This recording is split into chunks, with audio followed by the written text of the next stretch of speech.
Assalamualaikum warahmatullahi wabarakatuh. Alhamdulillah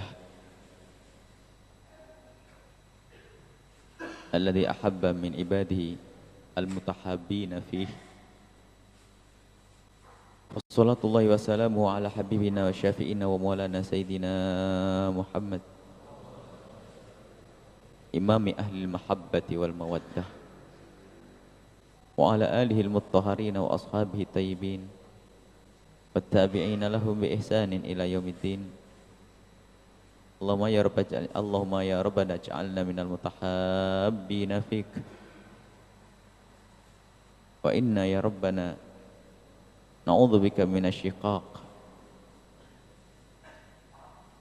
wal khisam wal bughdh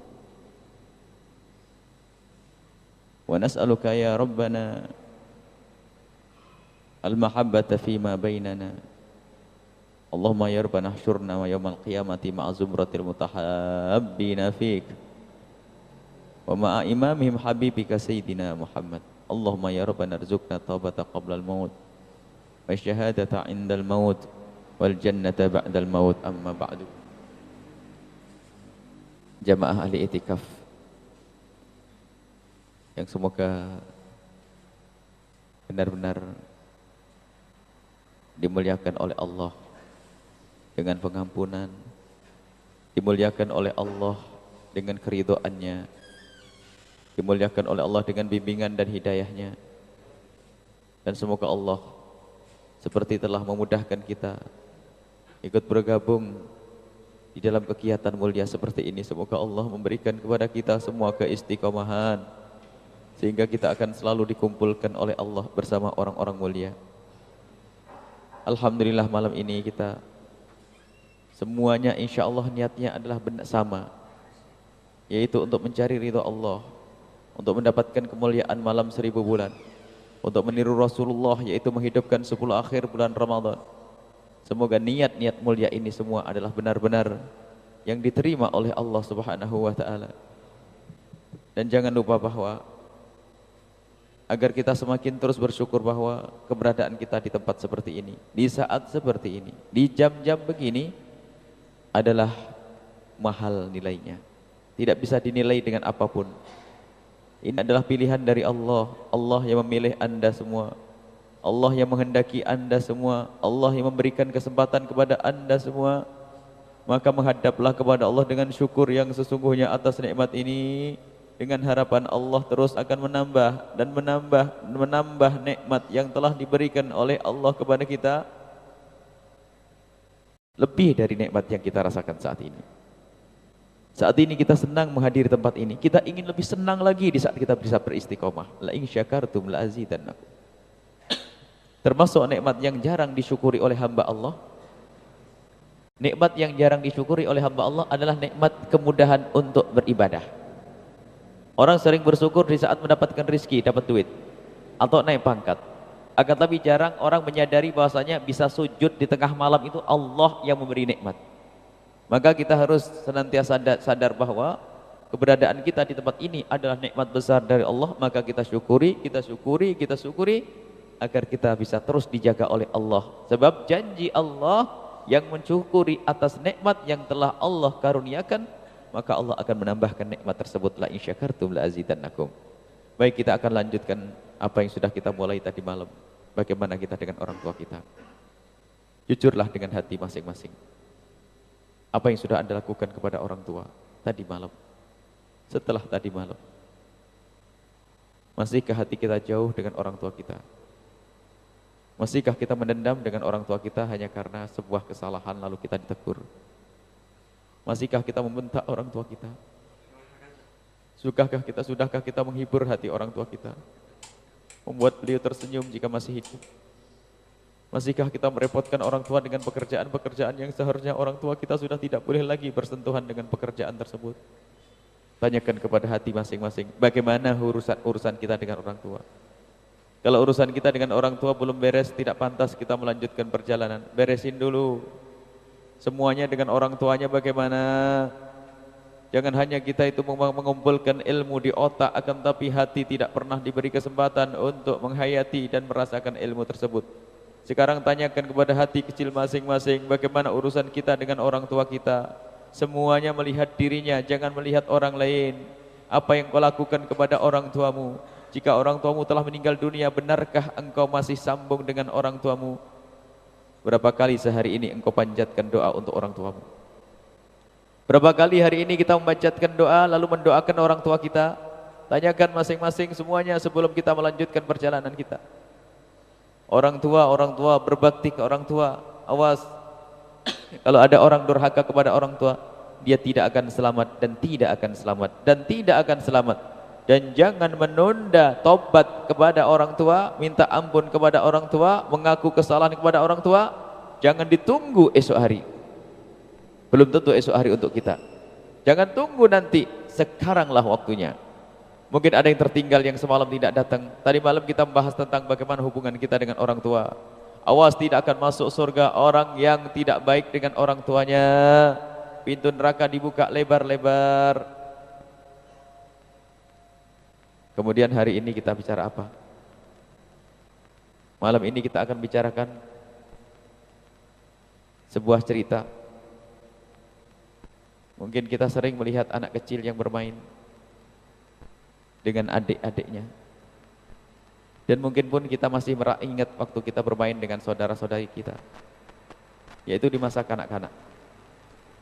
Anak kecil kakak beradik masa kanak-kanak, lihat. Bisa tertawa candaria. Main di sana, main di sini. Kejar-kejaran, ada yang sembunyi, ada yang Masya Allah. Bayangkan suasana indah anak-anak kecil. Hatinya masih polos. Belum ada hawa nafsu dia. Di saat ibunya mendengar ibunya mempunyai adik, akan punya adik, dia senang setiap saat mungkin memegang perut ibundanya. Dan di saat adik itu terlahir pun Masya Allah, dia penuh dengan sukacita. Itulah suasana hati yang masih belum dicampuri dengan hawa nafsu.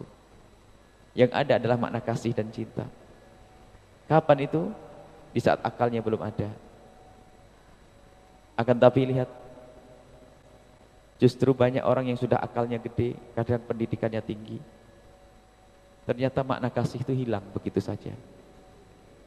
Sehingga muncullah permusuhan saudara dengan saudara. Sungguh, orang tuanya sama, bapaknya sama, ibunya sama. Atau orang tuanya sama biarpun ibunya berbeda. Atau ibunya sama, orang tua bapaknya berbeda. Ada dengan saudara bermusuhan. Dan kita menyaksikan. Orang banyak bermusuhan dengan saudaranya, padahal di masa kecilnya mereka bisa baik. Akan tapi ternyata di saat dewasa justru berantem, bermusuhan. Gara-gara peninggalan orang tua misalnya. Rebutan waris dan sebagainya. Kenapa semua ini terjadi?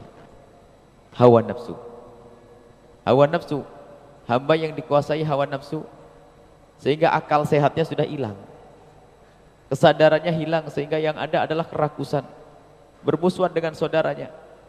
Itulah yang disebut namanya memutus tali persaudaraan. Hati-hati. Jadi memutus tali persaudaraan itu dalam hadis riwayat hadis sahih riwayat Imam Bukhari dan Imam Muslim, la yadkhulul jannata qati'ur rahim, tidak akan masuk surga orang yang memutus tali persaudaraan. Ini lagi-lagi kalimat yang sering dan akrab dengan telinga kita. Memutus tali persaudaraan atau silaturahmi, menyambung tali persaudaraan. Cuman ternyata banyak orang yang mendengar hanya di telinganya, tidak pernah merasakan apa sih makna silaturahmi yang sesungguhnya. Apa hakikat silaturahmi yang sesungguhnya? Kita melihat suasana Lebaran, lihat, tidak ada heboh masa Lebaran kecuali di Indonesia istilahnya arus mudik. Apa yang dicari mereka di saat arus mudik? Mereka itu katanya pengen silaturahmi, pengen pulang ke rumah saudaranya. Akan tapi benarkah mereka sampai di rumah bisa akrab akur? Atau justru di saat pergi mereka menambahkan masalah baru lagi dalam rumah tangganya atau dengan keluarganya? Jadi silaturahmi ini yang harus kita pahamkan. Silaturahmi apa yang diinginkan?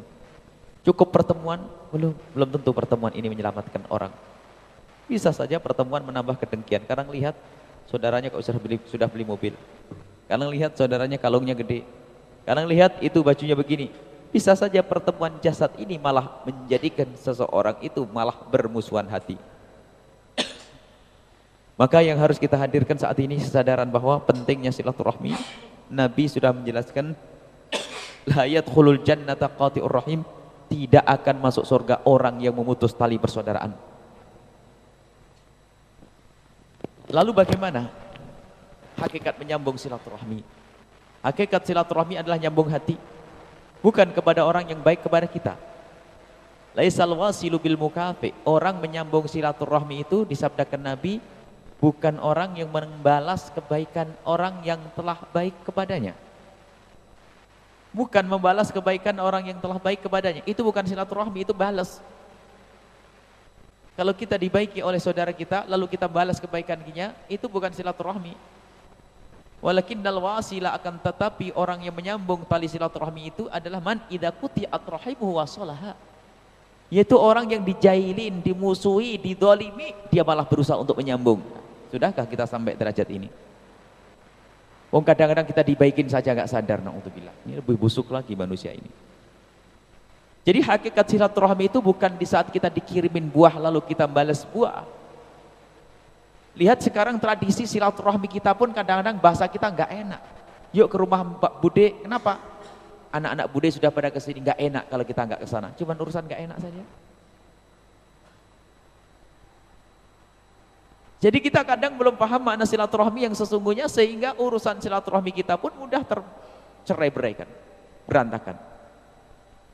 Silaturahmi sesungguhnya adalah silaturahmi hati, bertemunya hati. Hati yang sambung dalam cinta karena Allah Subhanahu wa taala. Maka kalau sudah hati bertemu inilah, enggak ada orang rebutan waris. Dan racunnya silaturahmi itu luar biasa, karena setan tuh tahu dengan silaturahmi ini banyak orang masuk neraka. Banyak orang disebutkan dalam riwayat yang sangat banyak bahwa orang banyak masuk neraka gara-gara silaturahmi yang tidak disambung. Gara-gara silaturahmi yang tidak disambung itulah orang masuk neraka. Termasuk diantaranya yang paling sering adalah urusan peninggalan orang tua, urusan waris. Coba, peninggalan orang tua itu unik, luar biasa, itu setannya sangat gede. Maka kami selalu himbau, awas urusan waris dipercepat. Orang bisa saja rebutan peninggalan orang tua, biarpun mereka orang yang ngerti. Jadi urusan rebutan waris tolong dicermati, ini akan menimpa hamba yang dibenci oleh Allah saja. Orang yang tidak mendapatkan rahmat dari Allah sehingga dia sudah hilang rasa kasih sayang dengan saudaranya. Nggak pandang apakah dia orang kaya, nggak pandang apakah dia itu orang melarat, nggak pandang apakah dia itu orang yang pandai, nggak pandang apakah itu orang bodoh. Intinya setan ingin memasukkan orang ini ke dalam neraka. Luar biasa. Jangan dianggap yang berebut waris hanya orang kaya saja. Oh tidak, yang berebut waris bukan saja orang kaya, orang melarat yang ditinggal tuh hanya piring 1 dosen, tikar beberapa lembar, ada sesuatu, ada sendok, ada ini. Itu pun sudah menjadi permusuhan kadang di dalam sebuah rumah tangga, keluarga.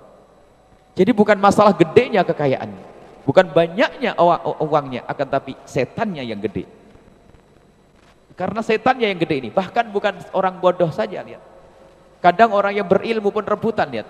Seorang kiai meninggal dunia punya anak 2 atau 3. Itu bisa rebutan urusan kantin tuh. Urusan kantin pondok itu dah, antara adik, kakak adik dan musuhan ini semuanya. Padahal apa? Kakak adik anaknya kiai dan dia mungkin juga ustadz semuanya, orang yang berilmu.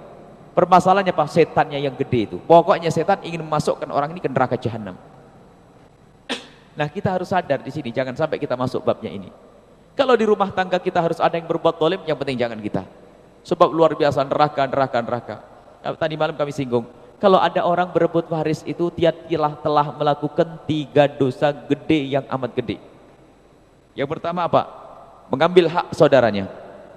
Yang kedua, memutus tali persaudaraan.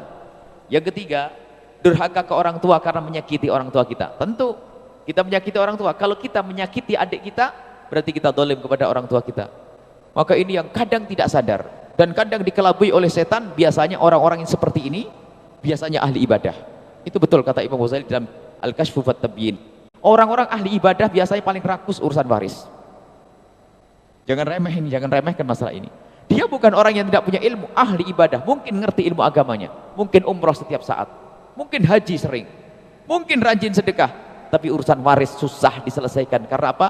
Itulah senjatanya setan untuk masukkan orang tersebut ke neraka jahanam. Maka hati-hati di sini, ayo. Semuanya koreksi diri, jangan sampai ada permusuhan di rumah tangga kita dengan saudara kita dan adik-adik kita. Rasulullah mengajari memandang dengan mulia. Abangmu itu adalah makom bapakmu jika bapakmu tidak ada. Pahami makna ini. Artinya kita sebagai adik harus hormat dengan kakak kita. Karena kakak kita adalah makom orang tua kita di saat tidak ada. Jadi tanda bekti kita kepada orang tua adalah kita hormat dengan kakak kita. Kemudian adik kita adalah makom anak kita jika orang tua kita sudah tidak ada. Makom anak kita. Jika orang tua kita sudah tidak ada, maka adik kita makomnya seperti anak kita. Bagaimana kita memperlakukan anak? Subhanallah. Kadang orang itu kalau sudah rebutan waris betul-betul akal tidak bisa mencerna. Tidak masuk akal. Sampai dikisahkan suatu ketika ada orang berebut waris. Anggap saja datang dari kota jauh, kota tetangga sana. Apakah datang ke kota sini membawa truk, ini kisahnya, ini kisah nyata. Tukangnya itu jelas, saya pernah Buya mengantarkan orang mengambil barang-barang. Dipikir beli atau apa, rupanya rebutan. Dia membawa truk sama tukangnya, turun, masuk ke rumah pusaka, rumah orang tuanya. Ngambil segala macam, ngambil lemari, ngambil meja, masukkan truk begitu dengan paksa. Yang tinggal di rumah itu hanya diam saja. Melihat perilaku saudaranya membawa tukang lalu ngangkat meja, ngangkat ini, ya diam saja. Kata tukang yang ikut itu apa katanya? Biaya untuk nyewa truk sama nyewa tukang lebih banyak daripada harganya barang yang dinaikkan. Karena apa? Mejanya sudah meja rusak. Barang-barangnya barang tidak berguna. Subhanallah. Jadi rela masuk neraka biarpun bayar. Ini urusan waris itu luar biasa, maka hati-hati. Jangan ngentengin urusan peninggalan orang tua. Kita mengambil haknya saudara, neraka. Oh, tidak ada maaf. Sampai dikatakan, jika engkau melihat orang yang merebut waris, awas. Jika engkau ingin melihat orang ahli neraka yang berjalan di atas bumi, itu orang yang merebut waris. Jangan kau menikah dengan dia. Jangan kau nikahkan anakmu dengannya. Dan jangan kau berurusan dunia pun dengannya. Karena apa? Saudaranya saja digiles, apalagi orang lain. Dia penjahat kelas berat, itu orang. Waris. Maka kalau ada peninggalan warisan itu segera dibagi, jangan ditunda-tunda. Kalau ditunda-tunda itu yang tertawa adalah setan. Yang punya urusan waris tolong segera diberesin. Kalau perlu mayat belum dikubur pun pembagian waris sudah beres. Dan kalau orang mempercepat pembagian waris bukan rebutan waris, tapi itu untuk mengenahkan, menjelaskan kedudukan, duduk permasalahannya. Ada sebagian orang tidak nyaman, masa baru meninggal dunia kok berebutan waris. Lah ini jelek istilahnya. Bukan rebutan waris. Disunnahkan kalau ada orang meninggal dunia dipercepat. Kalau perlu mayat belum dikubur sudah dibagi warisan. Karena membagi itu bukan rebutan, menempatkan ini loh. Cuman sekarang orang nggak ngerti, dipikir nggak enak orangnya masih anu kok. Justru tertundanya itulah setan yang tertawa. Ya, tertunda setahun, 2 tahun ya. Kemarin sih nggak butuh karena masih ada duit. Giliran butuh inget peninggalan. Membagi warisnya lama, akhirnya main ambil. Yang satu ngambil, yang satu ngambil rebutan. Na'udzubillah. Inilah yang harus kita hadirkan, jangan sampai ada di rumah tangga kita orang berebut waris. Ini memutus tali persaudaraan. Dan tanda tidak ada cinta. Oh, orang lain saja bisa bantu ke orang lain. Lihat kalau orang baik hati, biarpun bukan sanak, bukan saudara, akan rela memberikan apapun. Dan alangkah banyaknya persahabatan yang setia dan tulus karena Allah. Antara muhajirin dan ansor. Dan antara orang-orang baik dan orang baik. Alangkah banyaknya. Bukan sanak, bukan saudara. Hanya sahabat karib saja. Ternyata dipersilakan kau tinggal di rumahku. Ini aku beri hadiah. Dan seterusnya, dan seterusnya. Bisa, padahal gak ada hubungan darah. Orang bisa berbuat baik. Akan tapi ketahuilah, kalau sudah kemasukan racun yang namanya memutus tali persaudaraan ini, nggak pandang saudara. Mestinya kalau dia sadar dan sehat, orang lain saja bisa bantu orang lain, bagaimana dengan adiknya? Tapi bulah itu kisahnya Bani Adam itu. Kisahnya Bani Adam, ada kedengkian. Lihat Qabil Habil kisah. Kedengkian ini loh yang merusak hati, kedengkian, kesombongan, hati yang kotor sehingga menjadi orang itu permusuhan dengan saudara. Maka dari itu ayo kita senantiasa koreksi, hati-hati urusan peninggalan orang tua, jangan sampai ditunda-tunda, itu akan jadi racun, akan jadi sebab permusuhan. Dan kalau sudah terjadi permusuhan gak ada surga. Bahkan disebutkan inna rahmatallahi tanzilu ala qaumin fihim qati'ur rahim. Rahmat Allah tidak akan turun ke satu kaum, di situ orang yang memutus tali persaudaraan. Maka tolong segera diberesi yang punya urusan malam ini. Yuk kita tobat, kita akan menuju kepada Allah Subhanahu wa ta'ala. Jangan sampai ada yang tertunda. Urusan dengan saudara, urusan dengan saudara, urusan dengan kakak, urusan dengan adik. Ingat, adikmu adalah makam anakmu, kakakmu adalah makam bapakmu. Maka harus kita hormat, penuh kasih dan saling cinta. Jangan turuti hawa nafsu. Ingat, masalah nilai tidak penting, kata setan. Yang penting orang ini hancur-hancuran.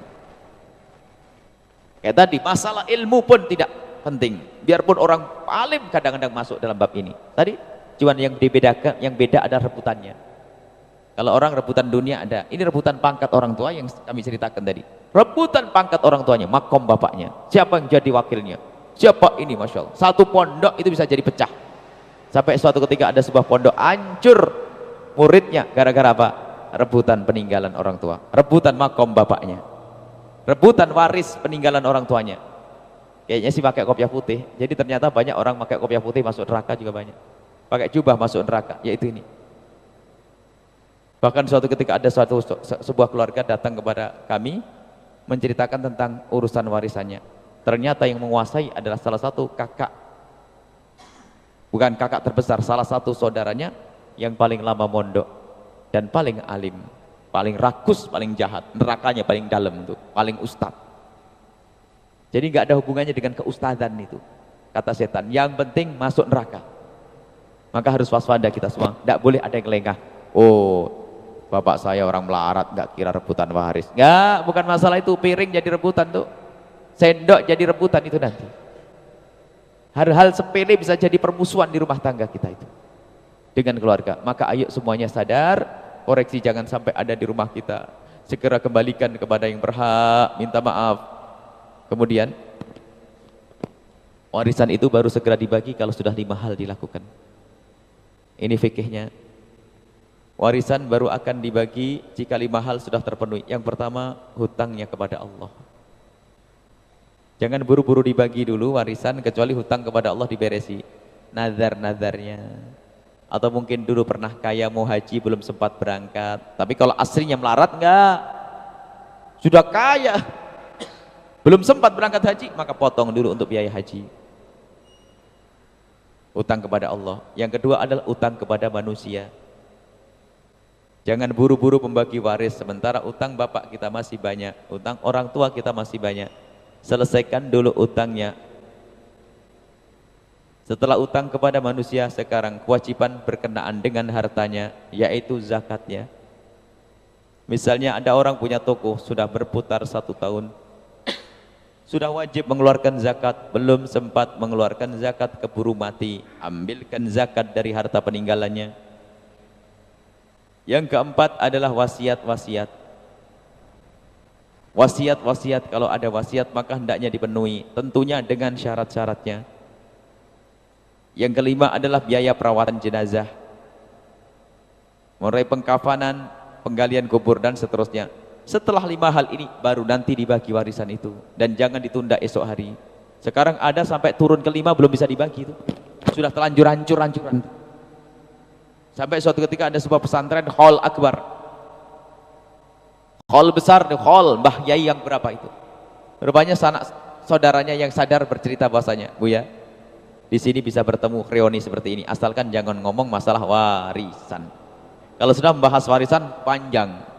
Padahal yang ditinggalkan hanya 1 petak tanah untuk pondok dan belum dibagi sampai anak keturunan, juga tidak diwakafkan. Kalau karuan diwakafkan itu, kalau tanah pondok diwakafkan nggak ada yang berebut. Tapi ini nggak diwakafkan, sertifikatnya masih nggak dibagi terus, hanya dibangun rumah sini, bangun rumah situ, bisa bermasalah itu nanti. Belum jelas duduk permasalahannya, ini bisa menjadi racun itu nanti, permusuhan terus. Sehingga ketemu cucu dipikir ini milik mbah saya, ini mbah saya, Allah. Ini menjadi permusuhan dan ternyata banyak kalau kita bercerita di sana sini, ternyata hampir setiap kampung ada ahli nerakanya karena setiap kampung ada orang yang punya masalah urusan waris. Peninggalan orang tua. Jadi tidak pandang apakah orang alim atau orang bodoh atau orang kaya atau orang melarat. Intinya seperti itu. Baik, mari kita semuanya koreksi. Jangan sampai ada orang berebut waris di rumah kita. Dan kita didik anak-anak kita. Ini silaturahmi yang sesungguhnya. Menghindarkan orang dari masuk neraka. Kemudian setelah itu, tidak cukup kita melakukan silaturahmi itu hanya berbahasa basi. Nggak cukup. Kasus warisan itu contoh. Bukan satu-satunya permasalahan. Contoh sebab orang menjadi berpecah belah itu gara-gara warisan. Contoh. Adapun sebab yang lainnya banyak, bukan urusan harta saja, bukan. Dan ternyata kalau kita lihat permasalahannya karena hati kita belum terlatih untuk menjadi hamba yang saling mencintai karena Allah. Belum mengimani betul pentingnya cinta. Ahli iman adalah orang yang saling mencintai. Nabi menyebutkan, la yu'minu ahadukum hatta yuhibba li akhihi ma yuhibbu li nafsihi. Tidak sempurna iman seseorang kecuali mencintai untuk saudaranya seperti mencintai untuk dirinya sendiri. Kalau sudah ini dibangun, gak ada orang rebutan waris. Jadi rebutan waris itu adalah karena teledornya kita menata hati kita. Karena hati belum benar maka menjadi rebutan waris. Itu rebutan waris contoh. Adapun permasalahan lebih banyak lagi dengan saudara musuhan, gak ada. Gak rebutan waris. Saudaranya buat toko sama aja gak boleh tuh. Sampai ada orang ngomong, kalau dagang jangan sama saudara. Dagang sama saudara malah gak mau katanya. Terus saya, mending sama orang, kalau sama saudara nanti berantem melulu. Lah, kok malah begitu takutnya? Dagang sama saudara katanya takut berantem. Innalillah.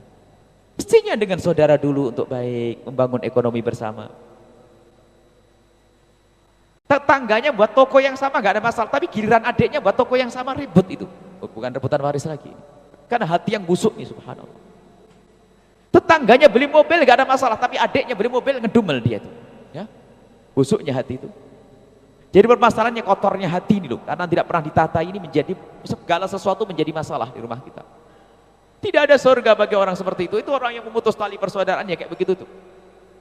Dengan saudara musuhan gak ada ujungnya. Sampai ada yang gak mau datang ke sana, gak pernah datang ke rumahnya, bertahun-tahun, berbulan-bulan. Allah, neraka kok masya Allah dicari benar tuh. Maka ayo kita sadar semuanya dari kita. Jangan sampai ada di antara kita orang memutus tali persaudaraan. Takutlah kepada Allah.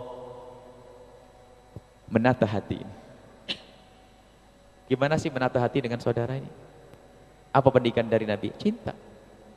Memberi hadiah penting, saling kunjung penting. Akan tapi ternyata saling kunjung dan memberi hadiah itu bukan tujuan. Apa sabda Nabi SAW? Tahadu tahabu. Salinglah engkau memberikan hadiah, niscaya engkau akan saling mencintai. Tahadu tahabu. Salinglah engkau memberi hadiah, niscaya engkau akan saling mencintai. Jadi tujuannya bukan memberi hadiah, tapi cinta itu. Tazawaru tahabu. Salinglah engkau kunjung mengunjungi agar muncul cinta. Bukan tradisi kunjung mengunjunginya setelah itu adalah punya bahan baru untuk menggunjing. Ya. Coba, kalau kita masuk rumahnya saudara kita, kalau belum kita siapkan hati kita, belum tentu keluar dari rumah itu membuahkan kebaikan. Orang yang hatinya belum baik masuk rumah saudaranya, bisa saja keluar dari rumah itu punya bahan baru untuk menggunjingi. Foto siapa tadi tuh? Rumahnya, perabotnya. Dapat duit dari mana tuh? Padahal dia mula-mula datang ke lebaran untuk bersilaturahmi, katanya pengen nyambung hati, cuman karena hatinya belum ditata, dia ngelihat perabotnya rumah tangga saudaranya itu lebih mahal, sudah ngedumel dia itu. Jadi punya bahan baru untuk membenci dan memusuhinya. Katanya silaturahmi, karena silaturahminya belum dengan hati. Tapi kalau hatinya bersih, subhanallah, hati bersih itu luar biasa indah. Dengan saudara indah penuh kasih. Dan bentuk hilangnya rasa silaturahmi itu sampai diingat kalau Nabi SAW bahwasanya kalau ada orang bersedekah kepada orang lain, hadis sahih ini, orang bersedekah kepada orang lain sementara ada kerabatnya yang masih butuh, tidak akan diterima oleh Allah. Duh, begitu pentingnya. Cuman kadang sedekah kepada kerabat paling susah. Sedekah pada kerabat paling susah karena tidak disanjung, bikin pegel gitu tok katanya. Susah memberikan bantuan kepada kerabat, tidak gampang nih. Biarpun orang bisa membantu orang lain dengan miliaran dan jutaan, belum tentu bisa membantu kerabatnya untuk bangkit. Padahal kalau orang membantu kerabatnya punya faedah banyak. Silaturahmi ada, sedekah ada, pahala sedekah dan pahala silaturahmi. Mungkin saudara, sepupu yang sakit, sepupu yang melarat, adik yang melarat, dan sebagainya, kita berikan bantuan. Tapi belum tentu bisa seperti ini. Kalau bantu orang lain bisa gampang, terlena namanya, orang tertipu. Permasalahan hati lu tidak nyambung. Tapi kalau hati nyambung kena, maka yang perlu kita benahi saat ini, bagaimana kita menata hati kita dengan saudara. Makna cinta. Ada dua yang harus kita hadirkan untuk menumbuhkan cinta. Yang pertama adalah biasakan kita untuk memohonkan kepada Allah untuk saudara kita. Lakukan ini semua. Banyaklah berdoa untuk saudara kita. Tanyakan kepada diri kita sendiri, berapa kali kita mendoakan saudara kita. Kalau ini kita amalkan, tidak ada permusuhan di esok hari. Kita doa mah egois, ya Allah semoga aku kaya raya ini dan semoga duitku banyak ya Allah. Tanyakan, pernah tidak kita mendoakan adik saya, adik kita yang paling kurang ajar tuh, adik kita yang suka bikin pegel tuh, adik kita yang nyelkit kalau ngomong tuh, pernah tidak kita mendoakan? Jadi hakikat silaturahmi itu bukan kita membalas kebaikan orang. Gimana kita mempersiapkan hati kita di saat orang jahil sama kita berbuat baik kepadanya. Nah kalau belum sampai derajat ini, belum silaturahmi, biarpun kunjungan Masya Allah, ulur arus mudik, keliling sana sini. Kita tuh sering kunjungan silaturahmi itu kan hanya karena gak enak. Enak cepat ke rumahnya nenek sana, gak enak nanti kita udah kesana, gak enak gak kesana, gak enak gak kesana, cuman itu tok. Bukan karena cinta, bukan karena ini adalah fadilah keutamaan, bukan karena ingin mendapatkan pahala besar, hanya karena nggak enak saja. Sehingga ada kunjungan balas-balasan itu, bukan karena Allah Subhanahu wa taala. Ini jadi panjatkan doa sesering mungkin, mohon. Saudara kita, adik, kakak, sebut. Kadang-kadang mohon maaf, adik tiri. Bukan adik tiri, adik seibu. Hanya karena beda bapak saja kadang-kadang menjadi permusuhan. Padahal itu juga saudaranya. Mohon maaf, beda bapak, beda ibu. Hanya karena sedikit bedanya saja, bedanya ditampakkan. Sehingga seolah-olah yang perlu didoakan adalah adik sekandungnya saja. Tapi karena beda bapak itu kayak bukan orang lain. Na'udzubillah. Ini memutus tali persaudaraan juga. Jadi yang perlu saat ini kita koreksi. Kita tuh punya siapa sih? Kecuali kita hidup sana di hutan sendirian sana, nggak punya urusan dengan manusia, gampang. Ini pembahasannya adalah banyak dosa itu yang kita lakukan karena urusan kita dengan sesama manusia. Semakin dekat hubungannya dengan kita, maka dosanya semakin gede. Orang tua kemarin, sekarang saudara lihat, gede ini dosanya orang melanggar urusan persaudaraan ini. Biasakan dan hadirkan mulai saat ini. Jangan lupa, doakan saudara kita yang baik ataupun yang tidak baik. Kalau Anda masih mengelak dan masih mengatakan susah, jangan berkata bahasanya Anda penyambung silaturahmi. Kalau Anda berkata, wong dia nggak baik dengan saya, kenapa saya doain? Nah, Anda lupa Nabi ngomong, Nabi bersabda, silaturahmi yang sesungguhnya orang yang nggak baik sama engkau baikin dia. Itu loh silaturahmi. Lah kalau kita ngebaikin orang yang telah baik sama kita mah enak, habis dikirim buah apel kita besok ngirim buah mangga mah gampang. Habis dikirim transfer duit 10 juta besok kita datang ziarah sana ya gampang. Tapi orang kurang ajar sama kita, walakinnal wasil man idza quti'at rahimu aw salaha. Tapi hakikat menyambung silaturahmi tolong. Hakikat menyambung tali silaturahmi adalah jika orang itu jahil ke kita masih berbuat baik dengannya. Kita mulai dengan berdoa. Doa. Lakukan ini mulai hari ini insya Allah. Saudara hadirkan baca.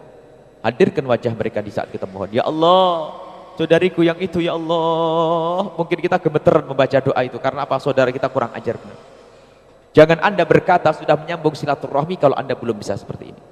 Biarpun arus mudik ribuan orang, biarpun arus mudik berkali-kali Anda mulang balik 1000 kali ziarah kepada saudara tapi belum mendoakan di saat berpisah, maka belum benar hatinya. Ini kunci. Tanyakan kepada kita semuanya, insya Allah malam hari ini kita akan menyambung dengan saudara kita mulai dengan berdoa. Kita doakan dari majelis ini. Yang ngambil duit saudara kita, termasuk yang rebut waris kita itu barangkali ada. Jangan doakan dengan doa yang jelek saat ini. Karena apa? laisal wasil bil mukafi. Nyambung silaturahmi itu bukan yang balas, tapi ternyata silaturahmi cara menyambungnya adalah menyambung silaturahmi adalah jika ada orang yang jahil kepada kita, kita memulai dengan kebaikan. Hadirkan makna ini. Insya Allah setelah ini semuanya tidak akan ragu untuk mendoakan saudaranya. Dan saudara sini bukan saudara sekandung saja, sepupu juga, kerabat-kerabat, paman-paman. Mungkin ada yang punya paman merebut waris ibu kita. Mungkin ada yang punya paman merebut waris bapak kita. Jangan jadikan hati kita benci kepada mereka. Akan tapi harus kita panjatkan doa, ya Allah, pamanku yang telah mengambil hak ayahku, ya Allah, ampuni dia ya Allah. Ampuni dia ya Allah. Dan berikan kesadaran kepadanya. Lihat wajah mereka. Ini yang perlu kita hadirkan saat ini, malam ini. Sambung silaturahmi kita dengan mendoakan. Lah kalau sudah ada begini, insya Allah nggak ada rebutan waris. Kalau sudah setiap saat adik mendoakan abangnya, abang mendoakan adiknya, akankah kebayang rebutan waris? Jadi rebutan waris itu sebabnya ini karena kosongnya hati dari cinta. Baik, itu yang pertama. Yang kedua, setelah kita mendoakan, paksakan untuk kita berurusan dengan beliau, dengan saudara kita secara zahir.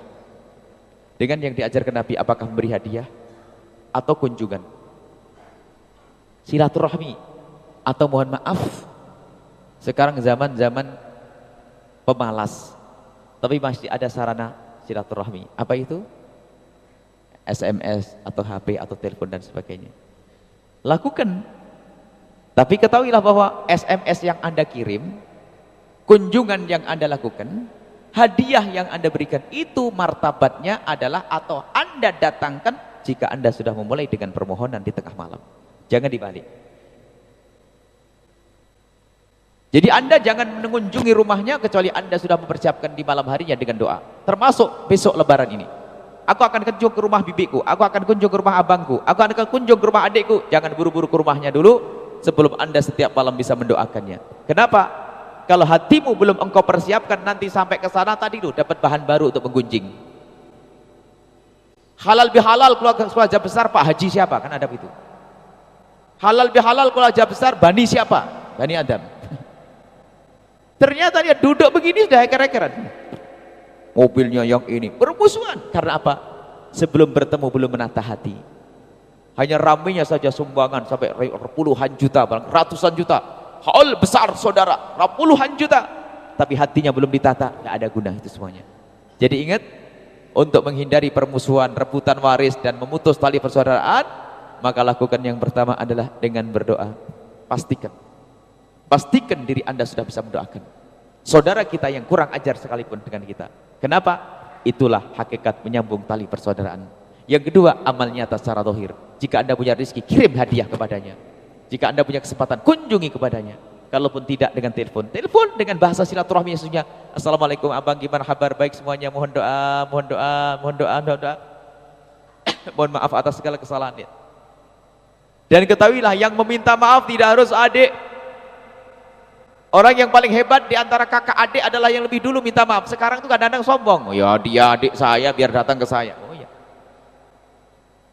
Kalau perlu orang tua memulai kepada anak, ini pendidikan buat anak nih. Kesombongan mentang-mentang abang tidak mau datang duluan, itu hatinya belum benar. Sebab di situ tidak disebutkan masalah ini. Yang penting siapa yang mendahului kemuliaan itu yang lebih mulia. Sekarang ada begitu nih. Ya biar saja dia datang, dia kan adik. Makomnya kan tuaan saya. Bukan masalah seperti itu. Kita semuanya harus rindu, kita semuanya harus ingin untuk menjadi lebih baik. Kunjungi, kirim hadiah, telepon, tidak ada masalah. Kemudian ada yang berkata mungkin, lah kok susah ya? Kok bisa doain dong, adik saya telah ngerebut waris saya, miliaran lagi, miliaran. Waris saya diambil miliaran, gimana saya bisa mendoain? Untuk menyelamatkan hati kita dulu. Biarpun waris kita diambil miliaran, memangnya terus sudah kita kehilangan miliaran, kita kehilangan surga juga. Kalau sudah kita kehilangan dunia yang banyak itu, maka jangan sampai kita kehilangan akhirat. Tapi berat ini perlu betul-betul namanya pendidikan yang benar. Sudah harta kita diambil, gimana kita bisa mendoakan? Ketahuilah, mendoakan dia itu keselamatan kita, bukan keselamatan dia saja.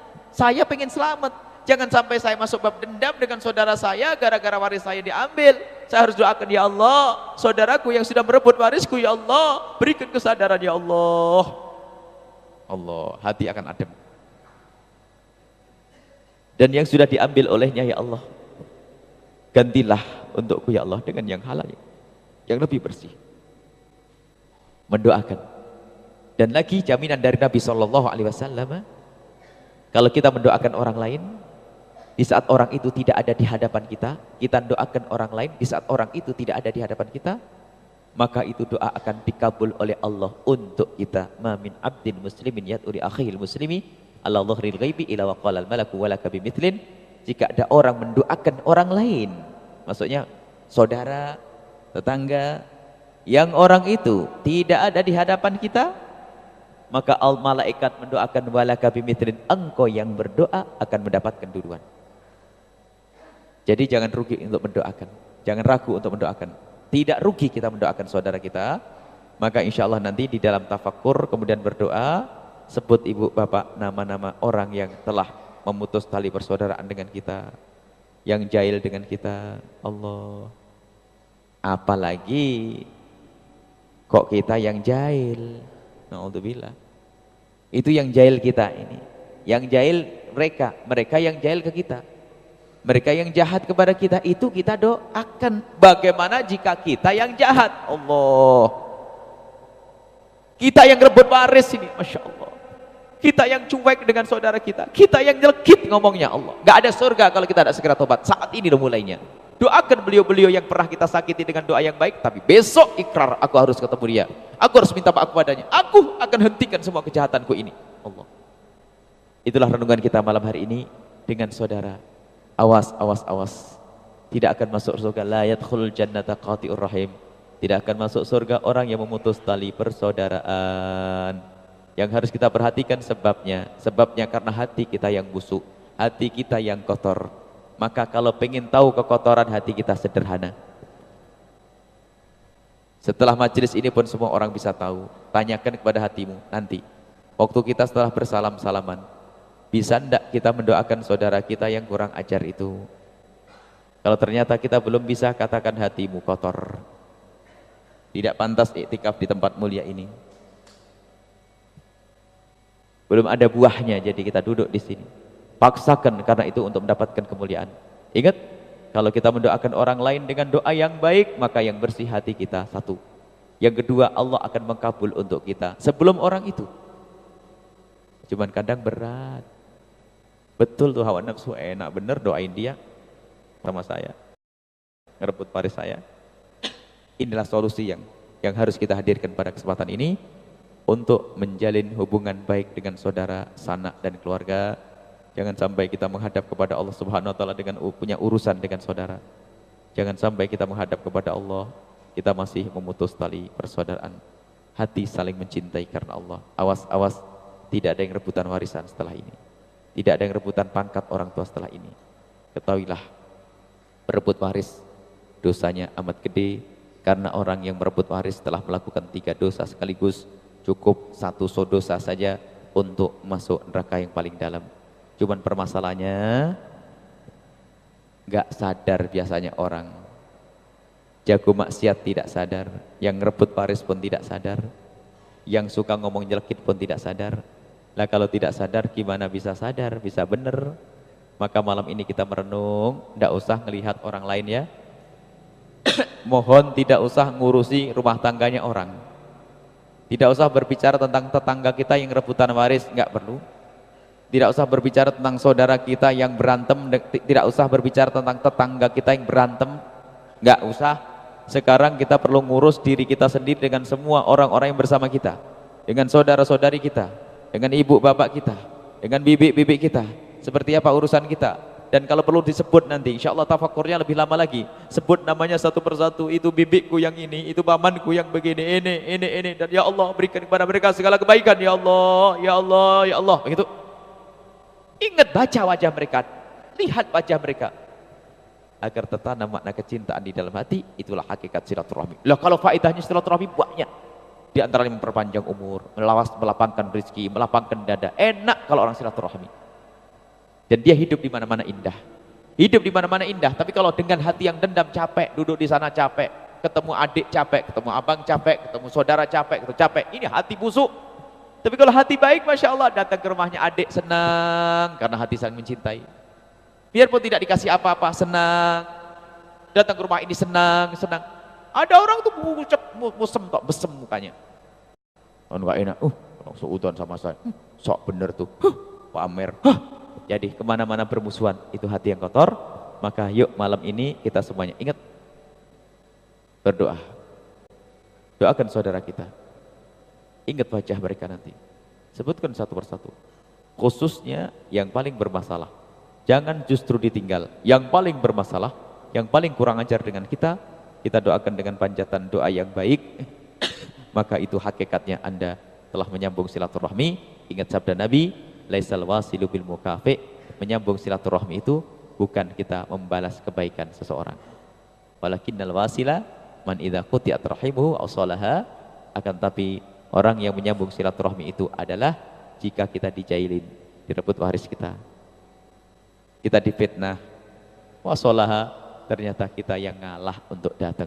Jangan berkata, dia yang salah kok. Awas, ini tanda kesombongan kita.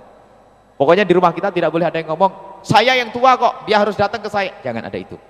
Atau kita berkata, dia yang salah kok. Nggak usah ngomong gitu. Biarpun dia yang salah, Anda datang, itu silaturahmi. Dia yang salah, dia yang kurang ajar, dia nggak benar, Anda mulai. Coba, kita harus punya prinsip seperti itu. Jangan nunggu, nggak. Kalau nunggu belum silaturahmi Anda. Jadi kita itu memulai dan hadirkan makna ini insya Allah. Di malam hari ini kita mohon kepada Allah. Dan katakan, adukan kepada Allah seberat apapun. Dan berat memang seperti ini. Bagaimana orang memusuhi kita bisa mendoakannya. Berat, adukan kepada Allah. Ya Allah, kenapa hatiku belum bisa mendoakan, ya Allah. Ya Allah, hatiku busuk, ya Allah. Paksakan untuk mendoakan orang-orang tersebut. Baru kita lulus. Insya Allah esok hari kita bisa melanjutkan perjalanan kita insya Allah. Ini saja yang bisa kami hadirkan. Semoga malam ini adalah malam memadu kasih kita dengan saudara-saudari kita. Sehingga tidak ada percekcokan, tidak ada permusuhan, dan sehingga akan memperlebar pintu surga kita, memanjangkan umur kita, melapangkan rezeki kita Allah dengan silaturahmi yang kita jalin pada malam hari ini. Dan semoga ini semua sebab pertemuan kita kelak di surga bersama Nabi Muhammad SAW. Ini saja. Setelah ini kita akan lakukan sholat tasbih, kemudian setelah itu kita baca dzikir, dan setelah dzikir nanti berdoa. Setelah berdoa nanti kita bersilaturahmi, dan nanti insya Allah malam akan dilanjutkan lagi, ada qiyamul lail bagi yang ingin bertahan di sini. Adapun kami ditunggu di Weru, maka kami akan langsung meninggalkan tempat. Kemudian jangan lupa, sepanjang duduk di masjid seperti ini, jangan lupa niat iktikaf. Ini yang sering lupa ini. Duduk berjam-jam nggak niat, nggak dapat pahala ini. Nah, ada kan, coba masih ingat gak? Ini niat yang benar, niat yang baik.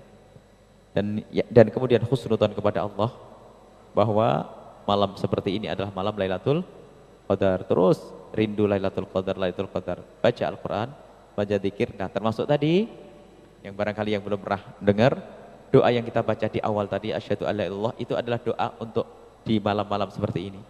Doa di bulan Ramadan dan doa Lailatul Qadar. Jadi kalau ingin mendapatkan Lailatul Qadar, ingin dimuliakan oleh Allah di bulan Ramadan, yaitu tadi asyhadu alla ilaha illallah sampai Allahumma innaka afuwun karim tuhibbul afwa fa'fu anni. Itu saja insyaallah. Mari kita langsung saja sholat tasbih, dan setelah itu baca wirid, kemudian silaturahmi. Ini saja. Wallahu a'lam bishawab. Assalamualaikum warahmatullahi wabarakatuh.